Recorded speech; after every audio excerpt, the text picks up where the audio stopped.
દેવાયતભાઈ ખવડ સાથે મારે કોઈ અંગત દુશ્મની નથી કે અંગત કોઈ વાંધો નથી. વાત ન્યાયતંત્રની છે કે ન્યાયતંત્ર ઉપર વિશ્વાસ કરવો કે નહીં. જો દેવાયતભાઈ ખવડ ઉપર આટલા ગુના હોવા છતાંય એમને જો ન્યાયતંત્ર જામીન આપી શકતું હોય તો જનતાના પ્રતિનિધિ ચૈતર વસાવાને કેમ જામીન ન અપાય? આ બહુ સમજવા જેવી બાબત છે. ખરેખર દેવાયતભાઈ ખવડને જામીન મળે છે તો ચૈતરભાઈ વસાવાને કેમ નહીં? કેમ એ કલાકાર છે એટલે એમને જામીન આપ્યા?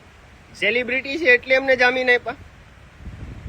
ચૈતરભાઈ વસાવા જનતાના પ્રતિનિધિ છે. લાખો દિલની અંદર, લાખો પરિવારની અંદર એ વસવાટ કરે છે ચૈતર વસાવા. તો ચૈતર વસાવાને પણ જામીન મળવા જોઈએ. ખાસ તમે કોમેન્ટ કરજો અને શેર કરજો આ વિડીયો.